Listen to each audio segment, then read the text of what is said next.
Olá, muito boa tarde. Uma Europa em desagregação, só esse alarme a cada passo, e o tema parece pouco relevante em debates eleitorais, nomeadamente o que acontece em torno das próximas eleições europeias no final de maio. A Conferência Episcopal Portuguesa colocou o tema entre muitos que aborda num documento que vamos analisar daqui a pouco com Filipe Avilés, jornalista da Renascença. Primeiro mostramos-lhe a reportagem nos Jogos Nacionais Salesianos e a importância que adquirem para todo o processo educativo. Desta vez foi o Porto a acolher esta grande iniciativa anual dos salesianos, que são os seus Jogos Nacionais. Trata-se de uma das maiores iniciativas desportivas em Portugal, a congregar alunos das escolas salesianas de Dom Bosco e das Filhas de Maria Auxiliadora. Acho que estamos a conseguir, com a ajuda de todos, os alunos empenharam-se ao máximo, os encarregados de educação, os pais, também as associações, a associação de pais, os antigos alunos, todos se empenharam para que os jogos decorressem com o maior êxito possível. Em causa, uma iniciativa que mobiliza todas as comunidades educativas e desafia alunos e professores a 4 dias de competição saudável. Sandra Costa vai passando as indicações para a sua equipa num jogo onde, mais do que ganhar, importa crescer. Temos que gerir aqui um bocadinho, uns são mais novinhos, têm perdido por muitos, mas isso é o menos importante. Portanto, que eles joguem todos, que se divirtam e que desfrutem deste momento, que para muitos é a primeira vez. É uma experiência que estes alunos integram na sua vida e que procuram valorizar como crescimento pessoal. Eu gosto de jogar em equipa e de estar com aquela ansiedade de ganhar e de aquela fome de vencer. Mas nem sempre vences. Pois, nem sempre. E quando perdes? Quando perco é sempre aquela coisa do guarda-redes, não sei o quê. O guarda-redes é que tem a culpa. Sim, pois. Mas pronto, ficamos todos felizes sempre que jogamos e aqui nos Jogos Nacionais é uma oportunidade para estarmos todos juntos. Eu entrei na escola e soube que havia futsal, então entrei para lá e aprendi a jogar melhor. Então, e as raparigas gostam de futebol? Algumas, dizendo. Que é o teu caso. Sim. E está a correr bem o campeonato? Mal. Mal? Para a equipa mal, porque até agora perdemos todos os jogos. Para a equipa B, bem. Mas não ficas muito chateado por isso, não? Não. O que interessa é conviver. Sim. Para os salesianos, esta é uma oportunidade de juntar escolas e passar aos alunos a noção de grande família, que é a comunidade educativa salesiana. Em primeiro lugar é o convívio entre os atletas das casas salesianas. O desporto é apenas um pretexto para estar juntos, não é um pretexto para fazer a festa, é um pretexto para educar. Todos os valores que o desporto tem, que são indiscutíveis, o espírito de equipa, este trabalho de grupo, o saber respeitar o adversário, o esforço, o espírito de sacrifício, tudo aquilo que tem, mas ao mesmo tempo também não é um fim em si mesmo. O desporto é para chegar ainda mais longe. Mas desporto e salesianos é evocar realidades que sempre estiveram interligadas. Onde se quer, antes de mais, cimentar uma relação educativa através da confiança. E por isso todo este clima de encontro informal, de festa, de alegria, de amizade, pois são os ingredientes necessários para estabelecer essa relação. No multiusos de Gondomar decorriam os campeonatos de basquete, um ambiente competitivo a estimular a dimensão agregadora do desporto e que os salesianos sempre trabalharam no seu projeto educativo. Todo este dinamismo de grupo, de equipa, de aprendizagem conjunta, de partilha de vidas, portanto há aqui uma riqueza de tal ordem associada ao desporto que profundamente educamos, e estamos convencidíssimos disso, profundamente educamos, graças a bons educadores, bons adultos que temos connosco, para que eles realmente cresçam com toda a sua vitalidade e com toda todo o seu despertar, não é? Saudável e bom enquanto pessoas. O empenho e a vontade de vencer percebia-se na competição, um momento em que todos querem dar o seu melhor, e isso é estruturante da personalidade e dos valores. Ganhamos, como o meu colega disse, ganhamos personalidade, juntamos uma família, somos uma equipa unida e faz parte do nosso dia-a-dia constantemente. É muito importante a todos os níveis, a nível de construção e desenvolvimento da minha personalidade, é pedagógico, porque jogamos em equipa e isso é uma característica fundamental que nos servirá também para a vida, por isso é muito importante na vida os jovens fazerem desporto. Para os educadores, esta é uma ocasião em que a relação com os alunos fica ainda mais forte. Dada a proximidade, nós ficamos amigos deles o resto da vida. Ser salesiano é isto, é estar próximo dos jovens, é aconselhar os jovens, é estarmos ativos na vida deles. E pronto, um professor normal não tem esta capacidade porque trabalha das 9 às 5 e nós não. Nós trabalhamos muitas vezes 24 horas sobre 24 horas, é o caso deste evento. Nestes jogos estavam também alunos salesianos vindos de Cabo Verde. Em termos de escola, esta é já a 4ª participação nos Jogos Salesianos, não é? Esta delegação em concreto é a primeira vez que participa. Para eles é tudo novidade e para isto contamos, logicamente, e fazemos acordos e compromissos com eles, no sentido de fazerem por merecer vir e melhorar um bocadinho o seu rendimento social, mas fundamentalmente escolar. E nós já ganhamos 3 jogos e nós esperamos ganhar a taça. Alunos e professores unidos numa iniciativa desportiva onde a família não falta. A dimensão desportiva é para alguns central na escolha do projeto educativo que desejam para os filhos. Eu próprio sou ex-salesiano, o meu pai também o era, e uma das razões que quisemos pôr os nossos filhos nos salesianos foi exatamente pela importância que dão ao desporto e a toda esta envolvência de crescimento, juntamente com a escola, ter também a parte desportiva que eu acho fundamental. Eu já tinha andado na natação quando era pequena e às tantas eu saí, só que agora eu quis voltar. Tinha andado no vôlei primeiro, portanto já tinha vindo a esta competição e agora quis vir para a natação, desta vez. Desporto, educação, valores são ingredientes destes Jogos Salesianos que hoje se jogam em grandes recintos desportivos, mas cujo espírito é o mesmo do tempo de São João Bosco, em que os rapazes jogavam no pátio.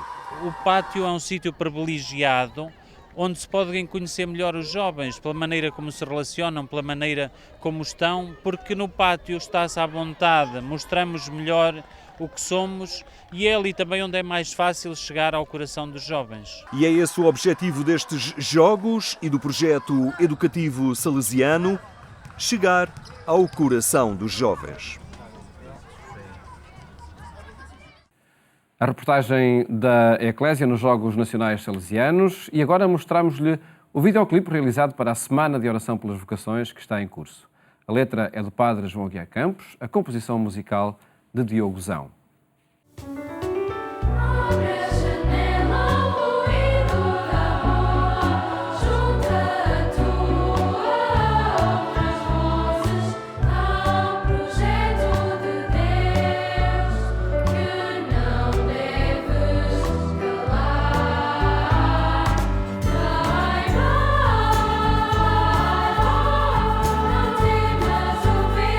Distância, o mar,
Este hino e os materiais preparados para dinamizar esta semana de oração pelas vocações estão no portal da Agência Eclésia, onde pode acompanhar as notícias sobre a atualidade religiosa. Olhamos agora Portugal e a Europa à luz da doutrina social da Igreja e a partir do documento que a Conferência Episcopal Portuguesa acaba de publicar. Uma análise que pediremos ao jornalista da Renascença, Filipe Avilés, que está connosco. Olá, boa tarde, Filipe. Obrigado por tarde. estares connosco neste dia. Que pedrada num charco, aparentemente, é esta que a Conferência Episcopal dá ao chamar a atenção para temas que parecem distantes do debate em torno das eleições europeias? Bom, eu queria começar por realçar aqui um dado que me parece importante. Muitas vezes nós temos ideia que estes documentos que saem da Conferência Episcopal são documentos pesados, difíceis, uma linguagem muitas vezes muito mastigada, muito complexa. Doutrina, não é? Exatamente. Este documento lê-se muito bem, são 10 páginas em PDF, lê-se lindamente, tem uma linguagem clara, concisa e portanto, eu recomendo de facto a sua leitura porque aborda muitos temas, e sem aprofundar muito cada um, assim, tanto só o essencial. E um dos temas que trata é precisamente a questão da Europa. A dias das eleições europeias, os bispos chamam a atenção para a importância dos portugueses, neste caso a quem se dirigem, sentirem alguma pertença a esta comunidade europeia.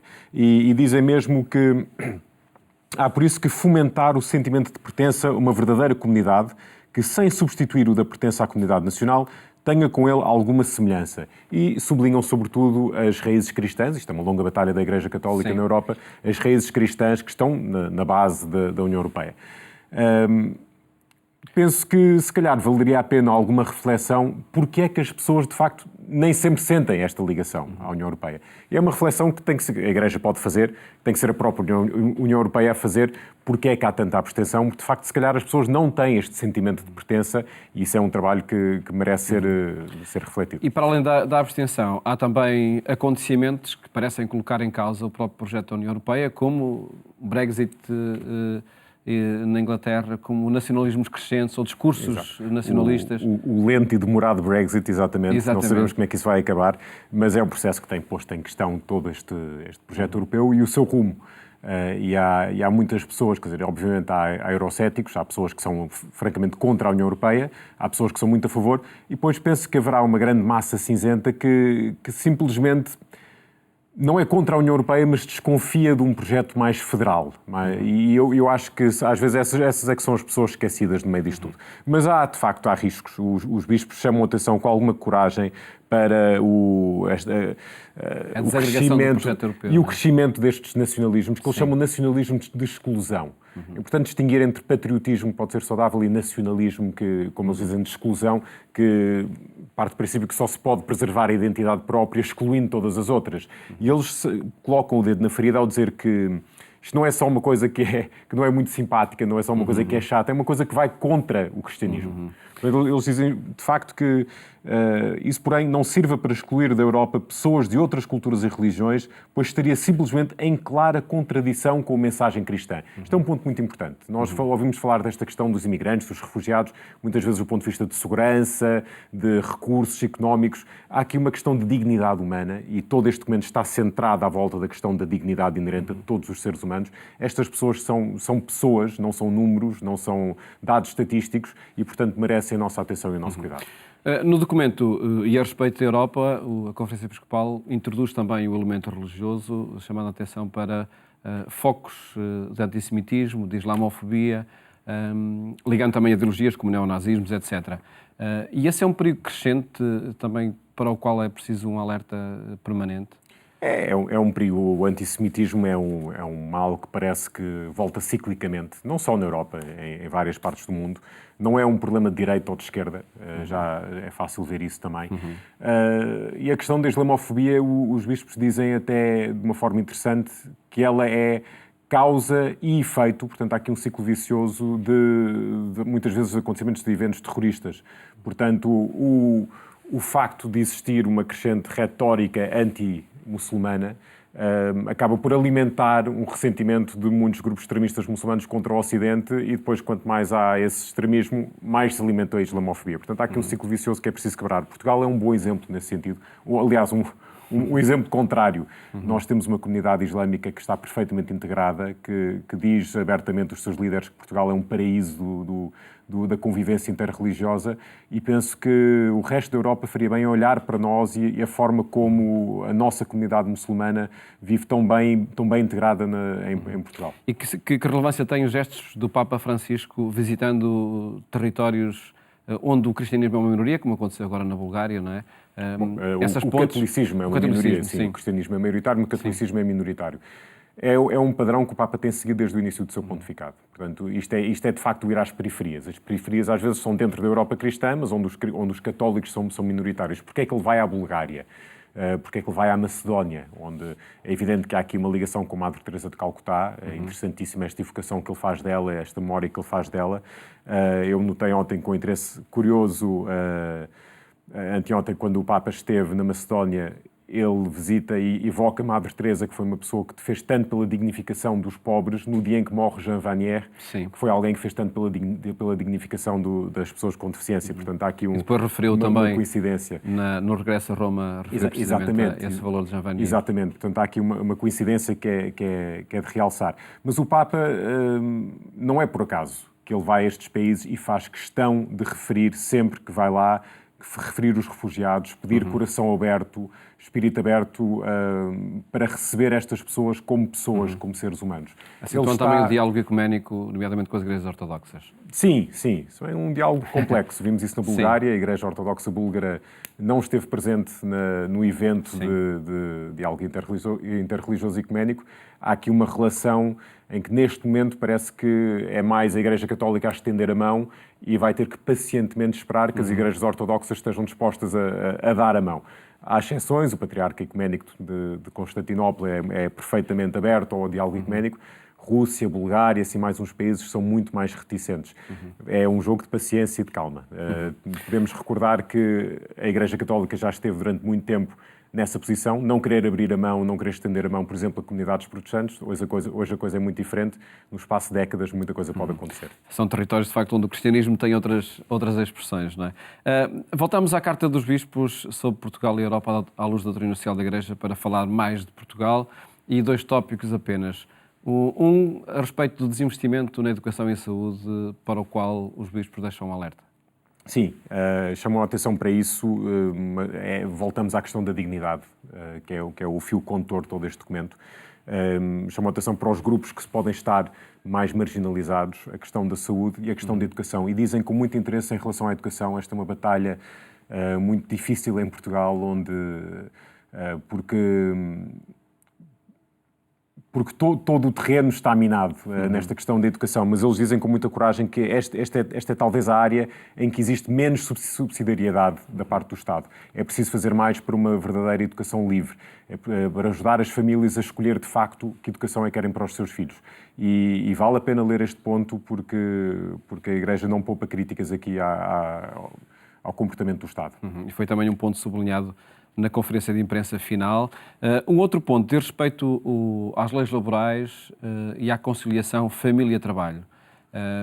Os bispos chamam a atenção para a precariedade, para a necessidade do descanso, que permita o encontro familiar. E daí a salvaguarda também do domingo. Sim. É curioso esta questão da salvaguarda do domingo. Muito recentemente na Polónia aprovou-se de facto uma lei em que obriga as grandes superfícies a estarem fechadas ao domingo. E os resultados têm sido positivos. Cá sondagens apontam para que a maioria das pessoas não parece concordar. Mas isto é um trabalho em que se calhar vale a pena refletirmos sobre como outros países estão a trabalhar nisto. Eu tive muito recentemente com um polaco que esteve à frente porque foi uma iniciativa popular que levou a esta lei na Polónia, não foi uma questão partidária, e ele foi um dos que ajudou a escrever a lei, e ele teve-me a explicar que de facto houve se calhar uma queda de 2% no rendimento das grandes superfícies, não é uma coisa significativa, e as pessoas estão a responder positivamente. Há de facto mais tempo para estarem juntas, em família, isto é uma coisa muito importante. Mesmo que não haja vontade política de mudar isto, há muitas questões económicas aqui, muitos interesses, é bom ver os bispos preocupados com este assunto, porque é preciso, não é só porque o domingo é sagrado, tempo de culto para dar a Deus, dar à família também uma forma de fortalecer a família, e com famílias fortes temos uma sociedade mais forte. Fica este desafio, um dos muitos que é apresentado neste documento dos bispos e que está publicado, seja na página da Conferência Episcopal, como noutros portais de informação. Filipe, muito obrigado por ter estado aqui no programa Eclésia a analisar este documento do Episcopado a propósito das eleições na Europa e depois em Portugal. Mais logo, acompanhe a nossa edição rádio que passa na Antena 1 quando forem 22h45. Votos de uma ótima tarde. Até amanhã, se Deus quiser.